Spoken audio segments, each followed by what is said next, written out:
Hello everyone, study রুমের আজকের ক্লাসে তোমাদের সবাইকে স্বাগতম জানাচ্ছি। তোমাদের সাথে আছি আমি নাইম আহমেদ। আজকে তোমাদের জন্য খুবই গুরুত্বপূর্ণ একটি বিষয় নিয়ে আলোচনা করব, যার নাম হচ্ছে identification of parts of speech. আমরা ছোটোবেলা থেকেই পার্টস অফ স্পিচ পড়ে আসছি, কিন্তু বিশ্ববিদ্যালয়ে পার্টস অফ স্পিচ থেকে প্রশ্নটা আসে একটু ভিন্ন আঙ্গিকে, যেখানে তোমাকে পার্টস অফ স্পিচ আইডেন্টিফাই করতে দেওয়া হয়। আমরা সবাই জানি পার্টস অফ স্পিচকে 8টা ভাগে ভাগ করা হয়, অর্থাৎ পার্টস অফ স্পিচকে কয়টা ভাগে ভাগ করি? 8টা ভাগে ভাগ করি। কী কী সেই ভাগগুলো? Noun, pronoun, adjective, verb, adverb, preposition, conjunction এবং ইন্টারজেকশন। তো এখন এই 8টা প্রকার সম্পর্কে যদি তোমার ভালো আইডিয়া থাকে, তখন কিন্তু একটা ওয়ার্ড দেখেই সেন্টেন্সের মধ্যে তুমি বলতে পারবা যে এই ওয়ার্ডটা কোন পার্টস অফ স্পিচ হিসেবে ব্যবহৃত হয়েছে। তো পরীক্ষাতে এইভাবেই প্রশ্নটা দেওয়া হয়। তো যাই হোক, পার্টস অফ স্পিচ তো 8 প্রকার। তো আমরা আজকের ক্লাসে সম্পূর্ণটা শেষ করতে পারবো না। আজকে আমরা দেখবো শুধু নাউনের আইডেন্টিফিকেশনটা, অর্থাৎ একটা সেন্টেন্স থেকে কিভাবে আমি নাউনগুলা চিনতে পারি, অথবা একটা ওয়ার্ড দেখেই কি আমি বলতে পারি কিনা যে এই ওয়ার্ডটা নাউন নাকি অন্য কোনো পার্টস অফ স্পিচ। অর্থাৎ আজকে আমরা আলোচনাটা করবো শুধু নাউনের আইডেন্টিফিকেশনটা নিয়ে। তো যাই হোক, আমরা ক্লাসটা শুরু করি। তো আমাদের ক্লাসের টপিকটা কি? Parts of speech. আচ্ছা, পার্টস অফ স্পিচ জিনিসটাকে আমরা একটু এটা বুঝে নিই। পার্ট মানে হচ্ছে অংশ, আমরা বলি কি পার্ট মানে হচ্ছে অংশ। আচ্ছা, অফ মানে হচ্ছে এর, আর স্পিচ মানে হচ্ছে কি বক্তব্য। তো বক্তব্য কি নিয়ে হয়? বক্তব্য হয় কোনো একটা বাক্য নিয়ে। তো যা হোক, তাহলে এখানে কি দাঁড়াচ্ছে যে বাক্য এর অংশ। পার্টস অফ স্পিচ জিনিসটা কি? বাক্য এর অংশ। একটা বাক্যের মধ্যে যে অংশগুলো থাকে তাকে আমরা পার্টস অফ স্পিচ বলতেছি। ছোটবেলা থেকে আমরা ডেফিনেশনটা এরকমভাবে পড়ে আসছি যে বাক্যের অন্তর্গত প্রত্যেকটি ওয়ার্ডকে এক একটি পার্টস অফ স্পিচ বলা হয়। সাপোজ আমি বললাম যে আই এম আ স্টুডেন্ট। কি বললাম? I am a student. তো এইখানে এটা হচ্ছে একটা বাক্য। তো এই বাক্যর অংশগুলো কি? আই, এম, এ, তারপর হচ্ছে স্টুডেন্ট। অর্থাৎ এই প্রত্যেকটাই হচ্ছে কি স্পিচের এক একটা অংশ। তার মানে এইগুলো হচ্ছে কি আমার এক একটা পার্টস অফ স্পিচ। আচ্ছা, তো পার্টস অফ স্পিচকে আমরা কয়টা ভাগে ভাগ করি? তখন বলে নিছি আগেই যে পার্টস অফ স্পিচকে আমরা 8টা ভাগে ভাগ করি।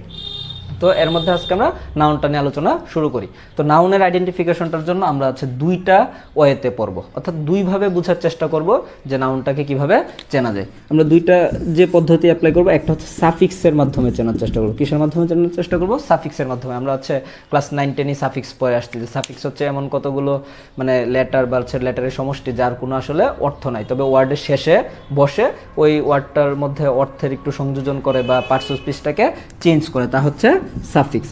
এটা গেল একটা ওয়ে। আরেকটা গেল ইউজেস, অর্থাৎ সেন্টেন্সে কোন কোন জায়গাতে নাউনগুলো ব্যবহৃত হয় তা দেখেও আমি বলতে পারি যে একটা ওয়ার্ড কি নাউন হিসেবে ব্যবহৃত হয়েছে কিনা। তো যাই হোক, আমরা পুরো ক্লাসটা যদি কমপ্লিট করি তাহলে এই জিনিসগুলো বুঝে যাব। আমাদের হচ্ছে নাউন আইডেন্টিফাই করা নিয়ে আজকের পরে অন্তত আর কোনো সমস্যা হবে না। চলো দেখি কোন কোন সাফিক্সগুলো থাকলে আমরা একটা ওয়ার্ডকে নাউন বলতে পারি। তো নাউন হওয়ার মতো সাফিক্স আছে অনেকগুলা। তো আমি সবগুলো সাফিক্স এখানে দিচ্ছি না, আমি গুরুত্বপূর্ণ কিছু সাফিক্স দিচ্ছি যেগুলো আমাদের জেনে রাখা অবশ্যই প্রয়োজন। তো এখানে প্রথমে যে সাফিক্সটা আসতেছে তা হচ্ছে TION, অর্থাৎ কোনো ওয়ার্ডের শেষে যদি TION যুক্ত থাকে তখন সেই ওয়ার্ডটাকে আমরা নাউন বলবো। একটা কি বলবো? নাউন বলবো। উদাহরণ হিসেবে আমি কি দিলাম যে ইনফরমেশন। এখানে কি লিখলাম? ইনফরমেশন। দেখো, ইনফরমেশন ওয়ার্ডটা হচ্ছে একটা নাউন। এখানে যদি ইনফরমেশন না হয়ে ইনফরমেটিভ হতো তখন সেটা কিন্তু নাউন হতো না। তারপরে লিখলাম যে ট্রান্সলেশন। ট্রান্সলেশনের শেষেও কি আছে? TION আছে। ট্রান্সলেশন ছাড়া এখান থেকে অন্য কি ওয়ার্ড আসতে পারে? যে ট্রান্সলেট আসতে পারে। তো ট্রান্সলেট কিন্তু কোনো নাউন না, ট্রান্সলেট হচ্ছে কি একটা ভার্ব।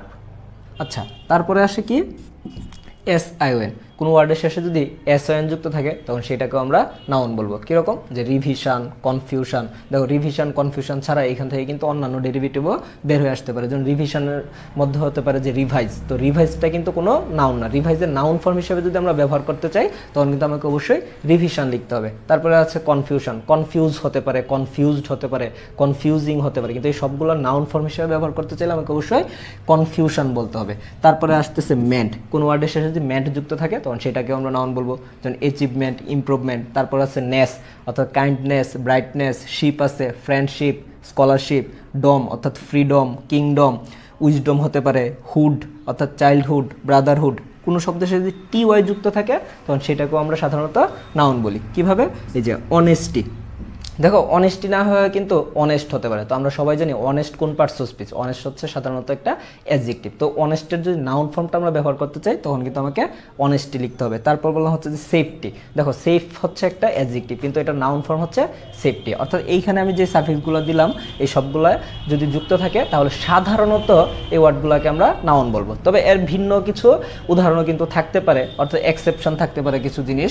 যেমন ধরো এই যে টিআইএন থাকলে আমরা কি হয় বললাম, নাউন হয়। কিন্তু দেখো এই টিআইএন দিয়েই যদি অন্য একটা ওয়ার্ড আমি বলি, যেমন মেনশন, কি বললাম, মেনশন। মেনশন ওয়ার্ডটা সম্পর্কে আমরা সবাই জানি, কিন্তু মেনশন কিন্তু তোমার কোনো নাউন না, মেনশন হচ্ছে একটা ভার্ব। এটা অর্থগতভাবেই একটা ভার্ব। কেন মেনশন ভার্ব? মেনশন অর্থ কি? মেনশন অর্থ হচ্ছে উল্লেখ করা, কোনো কিছুকে উল্লেখ করা হচ্ছে আমরা মেনশন বলি। তাই অর্থগতভাবে মেনশন ওয়ার্ডটা কি, একটা ভার্ব। তারপরে এখানে দেখো মেন্ট লিখলাম। মেন্ট দ্বারা একটা ওয়ার্ড হতে পারে ফোমেন্ট। গত বছর ঢাবিতে পরীক্ষা এসেছিল যে ফোমেন্ট কোন পার্টস অফ স্পিচ। তো অনেকেই হয়তো এটাকে নাউন হিসেবে মার্ক করে আসছে, কিন্তু না, ফোমেন্ট হচ্ছে একটা ভার্ব। কেন ভার্ব? ফোমেন্ট ভার্ব হওয়ার কারণ হচ্ছে ওই একই রকমভাবে অর্থগত হিসেবে।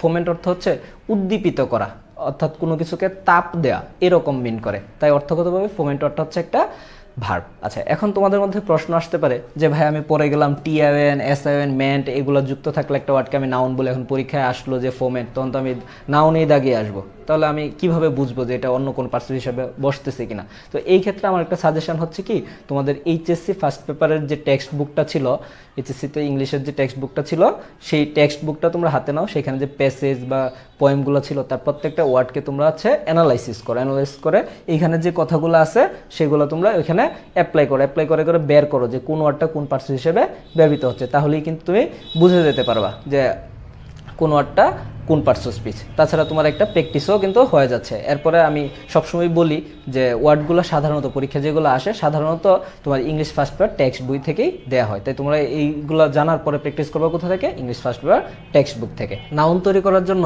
আরও কিছু সাফিক্স ব্যবহৃত হতে পারে, সেই সাফিক্সগুলোকে আমরা এখন দেখে নেব। এর মধ্যে একটা আছে ইয়ার। আমি কি বলতেছি? ইয়ার। কোনো শব্দের শেষে যদি ইয়ার যুক্ত থাকে তখন সেই ওয়ার্ডগুলোকে আমরা নাউন বলি। যেমন কি প্লেয়ার। দেখো প্লে মানে কি? প্লে হচ্ছে খেলা করা, অর্থাৎ প্লে হচ্ছে একটা ভার্ব। তারপরে আসে টিচার। টিচ হচ্ছে একটা ভার্ব, কিন্তু টিচার যখন টিচার সাথে ইয়ার যুক্ত করতেছি তখন আমি কি পেয়ে যাচ্ছি? একটা নাউন পেয়ে যাচ্ছি, এরকম। তারপরে ও আর যদি কোনো শব্দের সাথে যুক্ত থাকে, যেমন অ্যাক্টর। অ্যাক্ট মানে কি? অভিনয় করা, কিন্তু অ্যাক্টর অভিনেতা, যে অভিনয় করে। তারপর আছে সুপারভাইজার। সুপারভাইজ থেকে সুপারভাইজর হচ্ছে, এরকম। তারপর কোনো শব্দের সাথে যদি আইএসটি যুক্ত থাকে, কি যুক্ত থাকে? আইএসটি যুক্ত থাকে, তখন সেই ওয়ার্ডটাকেও আমরা বলি হচ্ছে নাউন। কীরকম? এই যে জার্নালিস্ট, ইকোনমিস্ট। তারপর আরও থাকতে পারে ডাবল ই, অর্থাৎ ই যদি কোনো শব্দের শেষে যুক্ত থাকে তখন সেই ওয়ার্ডটাকেও আমরা সাধারণত নাউন বলি। যেমন এখানে কি আছে? Employee, nominee. তো এই এমপ্লয়ি, নমিনি এগুলো আমার কি হিসেবে ব্যবহৃত হচ্ছে? নাউন হিসেবে ব্যবহৃত হচ্ছে। তো এখন আমি খুবই গুরুত্বপূর্ণ অন্য আরেকটা সাফিক্সের সম্পর্কে বলবো, তা হচ্ছে এএল। আমাদের এটা খুবই সতর্কতার সাথে মনে রাখতে হবে। কেন মনে রাখতে হবে? তা হলো যে এল যদি কোনো শব্দের সাথে যুক্ত থাকে তখন সেটাকে আমরা সাধারণত অ্যাডজেক্টিভ বলি। যেমন আমরা বলি হচ্ছে যে ন্যাশনাল। ন্যাশনাল শব্দটা শেষে কি যুক্ত আছে? এল যুক্ত আছে। ন্যাশনাল কি? একটা অ্যাডজেক্টিভ। অথবা আরও হতে পারে, যেমন বললাম যে অপশনাল। তো এই যে ন্যাশনাল বা অপশনাল এই ওয়ার্ডগুলো কিন্তু আমার অ্যাডজেক্টিভ। এই ওয়ার্ডগুলো কি? আমার অ্যাডজেক্টিভ। কিন্তু এল থাকলে আবার নাউন হতে পারে। তবে এই ক্ষেত্রে যেটা মনে রাখতে হবে তা হলো এলটা যদি কোনো ভার্বের সাথে যুক্ত হয়, ভার্বের সাথে এল যুক্ত হয়ে যদি নতুন কোনো শব্দ তৈরি করে তখন সেই শব্দটা হয়ে যায় হচ্ছে নাউন। কীরকম? আমি উদাহরণ দিয়ে বলি, যেমন রিমুভ। রিমুভ একটা ভার্ব, বাতিল করা, বাদ দেয়, এরকম। তো রিমুভের সাথে যদি এল যোগ করি তখন আমি নতুন যে শব্দটা পাই তা হচ্ছে কি? রিমুভাল। তো এই রিমুভালটা কিন্তু আমার কোনো অ্যাডজেক্টিভ না, রিমুভাল ওয়ার্ডটা হচ্ছে একটা নাউন। এরকম আরও হতে পারে প্রপোজাল। কি হতে পারে? প্রপোজাল। দেখো প্রপোজ মানে কি? প্রস্তাব দেওয়া। প্রপোজ হচ্ছে একটা ভার্ব, তো ওই ভার্বের সাথে এল যুক্ত করে আমি প্রপোজাল পাচ্ছি, তাই এটাও একটা নাউন। তারপর আরও আসতে পারে সার্ভাইভাল। সার্ভাইভ থেকে সার্ভাইভ আসতেছে। তারপর আরও আসতে পারে যেমন অ্যাপ্রুভাল। তো এই যে রিমুভাল, প্রপোজাল, সার্ভাইভাল, অ্যাপ্রুভাল এই ওয়ার্ডগুলো কিন্তু আমার কোনো অ্যাডজেক্টিভ না, এগুলো আমার কি?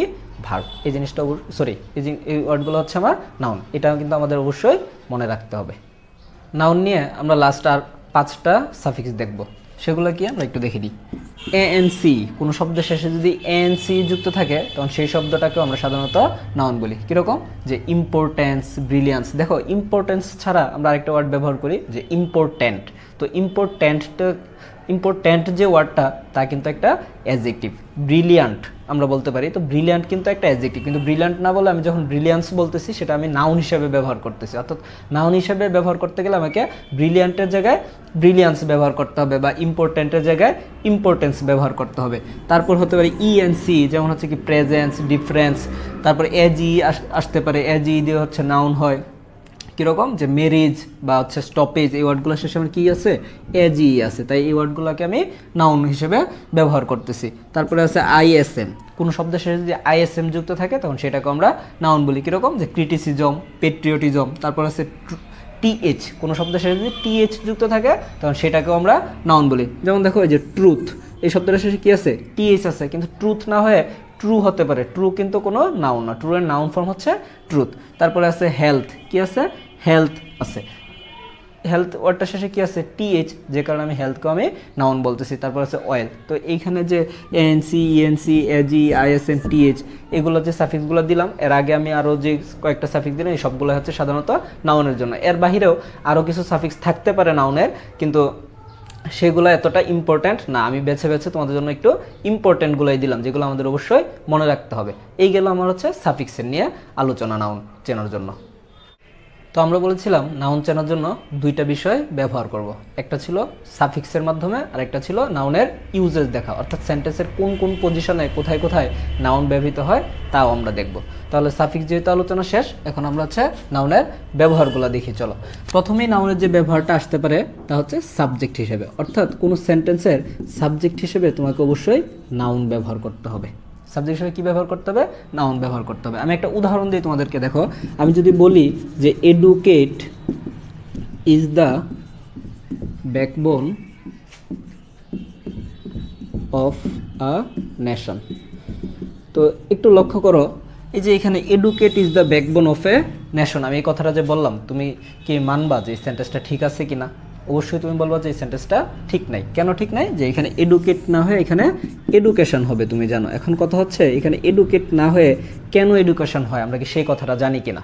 এটা কারণটা হচ্ছে এই যে সাবজেক্ট হিসেবে তোমাকে অবশ্যই কোনো না কোনো একটা নাউন ব্যবহার করতে হবে। এই যে এই সেন্টেন্সের ভার্ব হচ্ছে ইজ, এই সেন্টেন্সের ভার্ব কি, ইজ। তো ভার্বের আগে আমরা জানি থাকে হচ্ছে সাবজেক্ট, আর সাবজেক্ট হিসেবে কি ব্যবহার করতে হবে, নাউন ব্যবহার করতে হবে। অর্থাৎ এইখানে সাবজেক্টের জায়গায় যে ওয়ার্ডটাই আসছে সেটার যে নাউন ফর্মটা আছে তা ব্যবহার করতে হবে। তো আমরা সাফিক্সের আলোচনায় কি দেখেছিলাম, যে কোনো শব্দের শেষে যদি টি আয়ন যুক্ত থাকে তখন সেটাকে আমরা নাউন বলি। তার মানে এডুকেটের নাউন ফর্মটা হচ্ছে এডুকেশন, যে কারণে আমরা কখনো educate is the backbone of a nation না বলে আমরা সবসময় education is the backbone of a nation বলি। তাহলে এটা গেলো নাউনের এক নম্বর ব্যবহার, যা সাবজেক্ট হিসেবে নাউন বসে।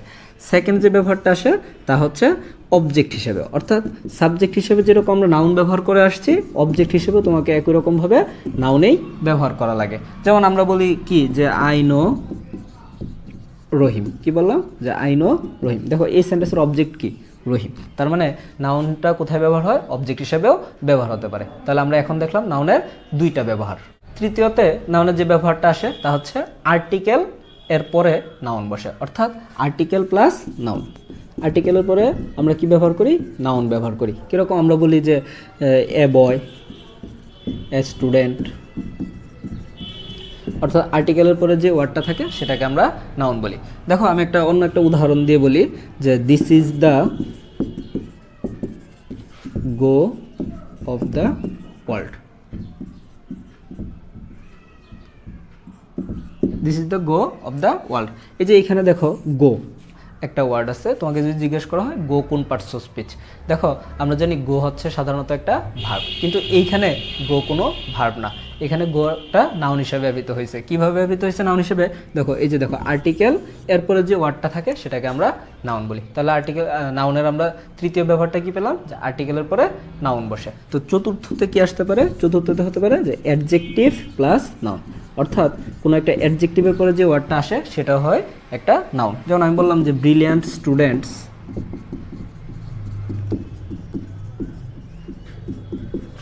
Make good result, brilliant student make good result. তাহলে এখানে দেখো ব্রিলিয়ান্ট হচ্ছে একটা অ্যাডজেক্টিভ, এরপরে যে স্টুডেন্ট হচ্ছে একটা নাউন। তাহলে আমি কি স্ট্রাকচারটা পেলাম, যে অ্যাডজেক্টিভ প্লাস নাউন। তো আমার এখন পর্যন্ত চারটা ব্যবহার পেলাম। পেয়ে গেলাম আমরা 4টা ব্যবহার। তো দেখি এরপরে কি আসতে পারে। এরপরে যে ব্যবহারটা হতে পারে তা হচ্ছে যে আমরা আর্টিকেল দেখলাম যে আর্টিকেলের পরে নাউন বসে আর অ্যাডজেক্টিভের পরে নাউন বসে, কিন্তু আর্টিকেল আর অ্যাডজেক্টিভ দুটো যদি একই সাথে আসে তখন প্রথমে আর্টিকেল বসাতে হয়, তারপরে অ্যাডজেক্টিভ, তারপরে নাউন। অর্থাৎ এটা আরেকটা স্ট্রাকচার হিসেবে ব্যবহৃত হতে পারে। যেমন আমি বললাম যে he is a good student. কি বললাম? যে he is a good student. তো এই যে এখানে he is a good student যে আমি বলতেছি, এখানে দেখো যে এ গুড স্টুডেন্ট। তো এখানে এটা হচ্ছে একটা আর্টিকেল, তারপরে অ্যাডজেক্টিভ, তারপরে নাউন। এখন এইখানে একটা ঝামেলা সৃষ্টি হচ্ছে, তা হচ্ছে যে আমি আগে বললাম যে আর্টিকেলের পরে নাউন বসে, তারপর আবার বলতেছি যে আর্টিকেলের পরে একটা অ্যাডজেক্টিভ বসে। তো এ গুড স্টুডেন্ট, এখানে যদি আমাকে জিজ্ঞেস করা হয় যে গুড কোন পার্সেন্টেজ, আমি বলতে পারতেছি গুড হচ্ছে একটা অ্যাডজেক্টিভ। কারণ হচ্ছে গুড একটা খুবই সিম্পল ওয়ার্ড, এটা আমরা অনেক আগে থেকেই জানি গুড একটা অ্যাডজেক্টিভ। কিন্তু আমাকে যদি একটু ভিন্নভাবে দেওয়া হয়, মানে আমার কাছে একটা আননোন ওয়ার্ড দেওয়া হয়, তখন আমি কিভাবে বুঝবো? আমি তো দুইটাই জানি যে আর্টিকেলের পরে যেটা আছে সেটা নাউনও হয়, আবার আর্টিকেলের পরে অ্যাডজেক্টিভ হয়। তো এই ক্ষেত্রে আমাদের অন্য একটা নলেজের প্রয়োজন। সেই নলেজটা হচ্ছে একটা সেন্টেন্সকে আমরা অনেকগুলো অংশে বিভক্ত করতে পারি। কি করতে পারি? ইংলিশ গ্রামারে একটা সেন্টেন্সকে আমরা অনেকগুলো অংশে বিভক্ত করতে পারি। আর সেই বিভক্ত করার জন্য আমরা যেই পার্টস স্পিচগুলো ব্যবহার করি তা হচ্ছে প্রিপোজিশন, ভার্ব আর হচ্ছে কনজাংশন। তো এই তিনটা জিনিস দ্বারা আমরা কি করতে পারি? একটা ইংলিশ সেন্টেন্সকে আমরা বিভক্ত করতে পারি। যেমন আমি বললাম the students of Dhaka university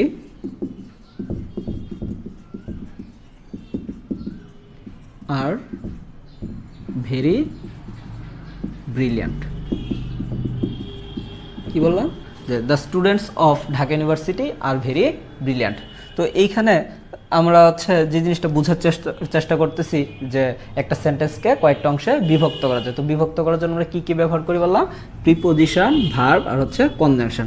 তো এইখান থেকে আমরা এই সেন্টেন্সটাকে বিভক্ত করি। তো প্রিপোজিশন, ভার্ব, কনজাংশন দ্বারা এই যে অফ হচ্ছে একটা প্রিপোজিশন, তারপরে আর হচ্ছে একটা ভার্ব, কনজাংশন এখানে নাই। তো এখানে আমি কোন কোন অংশগুলো পাচ্ছি? যে দ্য স্টুডেন্টস এটা একটা অংশ এই সেন্টেন্সের, তারপর হচ্ছে ঢাকা ইউনিভার্সিটি এটা একটা অংশ। তো এই অংশগুলোর মধ্যে যে জিনিসটা আমাদেরকে জানতে হবে যে একটা সেন্টেন্সের মধ্যে আমরা যখন এইভাবে ভাগ করতেছি তখন প্রত্যেকটা অংশের মধ্যে কেবল একটা নাউন থাকে। কয়টা নাউন থাকে? একটা নাউন থাকে। আর যে ওয়ার্ডটা নাউন হয় সেটা হচ্ছে একদম ওই অংশের শেষ শব্দটা। অর্থাৎ এই যে এখানে আমি দ্য স্টুডেন্টস বললাম, তো এই যে স্টুডেন্টসটা যেহেতু শেষে আছে, তো স্টুডেন্ট হচ্ছে একটা নাউন, আর এর আগে যেটা আছে এটা হচ্ছে কি একটা আর্টিকেল আমরা জানি। তারপরে বললাম যে ঢাকা ইউনিভার্সিটি। তো ঢাকা ইউনিভার্সিটি বলা হলে এই যে এখানে ইউনিভার্সিটিটা হচ্ছে একটা নাউন, এর আগে ঢাকাটা কিন্তু অন্য কোনো পার্সেন্টেজ। এখানে আমরা জানি যে অ্যাডজেক্টিভ প্লাস নাউন, যেহেতু তার মানে ঢাকাটা হচ্ছে কি একটা অ্যাডজেক্টিভ। তো এখন এই সূত্রটা যদি আমরা এখানে ব্যবহার করি, তো ব্যবহার করলে আমরা কি পাচ্ছি? যে he is a good student. তো ইজ হচ্ছে একটা ভার্ব, তোমার এখানে অংশটা কি? A good student. তো এই অংশটার মধ্যে আমার শেষ ওয়ার্ড কোনটা? স্টুডেন্ট। তার মানে এখানে স্টুডেন্ট হচ্ছে নাউন, তার মানে গুড কিন্তু নাউন না। এখন কিন্তু আমার এই যে আর্টিকেল প্লাস নাউন, এটাকে কিন্তু নাউন বলার সুযোগ নাই। তাহলে এটা আমার কোন স্ট্রাকচারে পড়তেছে? Article plus adjective plus noun. এভাবে কিন্তু আমি বুঝে যাচ্ছি। তো এটা মনে রাখার জন্য আমাকে যে কাজটা করতে হবে যে একটা সেন্টেন্সকে বিভক্ত করে দেখতে হবে। সেন্টেন্সকে বিভক্ত করতে পারি কি দ্বারা? প্রিপোজিশন, ভার্ব আর কনজাংশন। এই তিনটা জিনিসকে আমরা সংক্ষেপে মনে রাখার জন্য আমরা বলি হচ্ছে যে পিভিসি। অর্থাৎ পিভিসি দ্বারা আমরা হচ্ছে কি করে একটা সেন্টেন্সকে অনেকগুলো অংশে বিভক্ত করে, বিভক্ত করার পরে যে অংশগুলো পাই এর মধ্যে একদম শেষ যে শব্দটা থাকে প্রত্যেকটা অংশে, সেই শেষ শব্দটাই কেবল নাউন হয়, এছাড়া কিন্তু অন্য কোনো নাউন হতে পারে না। তবে একটু তোমরা খেয়াল করো, আমার এই উদাহরণটাতে একটু সমস্যা আছে। সমস্যাটা কোন জায়গায়? যে বললাম the students of Dhaka university are very brilliant, আমরা বলেছিলাম যে প্রত্যেকটা অংশতে একটা করে নাউন থাকে। তো এই যে এখানে লাস্ট যে পার্টটা ছিল ভেরি ব্রিলিয়ান্ট, এইখানে কিন্তু কোনো নাউন নাই। এটা কিন্তু একটা এক্সেপশন। এটা কেন নাউন না? এটা নাউন না হওয়ার কারণ হচ্ছে বি ভার্বের পরে অ্যাডজেক্টিভ বসে। বি ভার্বের পরে কি বসে? অ্যাডজেক্টিভ বসে। আর আমরা জানি আর হচ্ছে একটা বি ভার্ব, সেই কারণে হচ্ছে এখানে ভেরি ব্রিলিয়ান্ট হয়েছে, মানে ভেরি ব্রিলিয়ান্টের মধ্যে কোনো নাউন নাই। তো এটার আলোচনা আমরা হচ্ছে পরবর্তীতে করবো অন্য কোনো ক্লাসের মাধ্যমে। তো তোমরা যদি আমাদের সাথে থাকো তাহলে অবশ্যই এটাও জেনে যাবা যে কেন এখানে নাউন নাই। এটা উত্তরও তোমরা পেয়ে যাবা। এরপরে আমরা নাউনের যে ব্যবহারটি দেখব তা হচ্ছে ডিটারমিনারের পরে নাউন বসে। কিসের পরে নাউন বসে? Determiner plus noun. অর্থাৎ এখন কথা হচ্ছে ডিটারমিনার কোনগুলা। ডিটারমিনার নিয়ে আমাদের সম্পূর্ণ একটি আলাদা ভিডিও আছে, তোমরা উপরে আই বাটনে ডিটারমিনারের ক্লাসটি পেয়ে যাবা। তাছাড়া এই ভিডিওর ডেসক্রিপশন বক্সে আমি ডিটারমিনারের ক্লাসের লিঙ্কটি দিয়ে দিচ্ছি, তোমরা অবশ্যই এই পার্টটা পড়ার আগে ডিটারমিনারের ক্লাসটি করে আসবে, না হয় কিন্তু তোমরা এই ডিটারমিনারটা নিয়ে হচ্ছে কীভাবে নাউন বসে তা কিন্তু বুঝতে পারবে না। যাই হোক, তো আমরা এখানে একটা উদাহরণ দিয়ে দেখাই। যেমন আমি বললাম যে দিস ইজ মাই বুক। এই যে এখানে দেখো মাই হচ্ছে একটা ডিটারমিনার, আর মায়ের পরে কি বসতেছে? বুক বসতেছে। আচ্ছা, তারপরে বললাম যে দিস স্কুল, কি বললাম? যে দিস স্কুল। তো এই যে দেখো দিস হচ্ছে একটা ডিটারমিনার, এরপরে স্কুল, এটা একটা নাউন, অর্থাৎ ডিটারমিনার পরেও নাউন বসে। তাছাড়া আর্টিকেলের কথা যে বললাম যে আর্টিকেল প্লাস নাউন, আর্টিকেল হচ্ছে এক প্রকার ডিটারমিনার। তো আমরা একটা স্ট্রাকচার দেখেছিলাম কি যে আর্টিকেল প্লাস নাউন, তারপর আবার দেখছি যে article plus adjective plus noun. তো এই ক্ষেত্রে আমার আরেকটা স্ট্রাকচার হতে পারে, তা হচ্ছে যে determiner plus adjective plus noun. ঠিক আছে, আমাদের যেমন ওই যে এ গুড স্টুডেন্ট যেরকম আমি বললাম, ঠিক একরকমভাবে determiner plus adjective plus noun, এই স্ট্রাকচারটিও কিন্তু হতে পারে। ফাইনালি এখন আমাদের আর একটা বিষয় দেখার বাকি আছে, তা হচ্ছে প্রিপোজিশনের পরে নাউন বসে। কি বললাম? Preposition plus noun. কীরকম হতে পারে? যেমন আমি বললাম যে I live in Dhaka, I live in Dhaka. তো এই যে ইনের পরে ঢাকা, ঢাকাটা হচ্ছে কি একটা নাউন, এই জিনিসটা আমাদের বুঝতে হবে। তো আমি একটা কথা এখানে বলে নিচ্ছি, তা হচ্ছে যে আমরা বলতেছি যে প্রিপোজিশনের পরে নাউন বসে, বা আর্টিকেলের পরে নাউন বসে, অ্যাডজেক্টিভের পরে নাউন বসে, বা সাবজেক্ট হিসেবে নাউন বসতে পারে, অবজেক্ট হিসেবে নাউন বসতে পারে। তো আমি যত জায়গায় নাউনের কথা বলতেছি, প্রত্যেকটা জায়গায় কিন্তু আমি নাউন বলতে শুধু পার্সিকুলার হিসেবে নাউন বোঝাচ্ছি না, আবার এখানে নাউনের জায়গায় নাউন ফ্রেজ বসতে পারে বা নাউন ক্লজ বসতে পারে, এরকম ব্যবহারও কিন্তু আসবে। আমরা পরবর্তীতে নাউন ফ্রেজ বা নাউন ক্লজ অর্থাৎ ফ্রেজ অ্যান্ড ক্লজের ক্লাসগুলো করব, তাহলে কিন্তু আমাদের এই নিয়েও আর কোনো সমস্যা থাকবে না।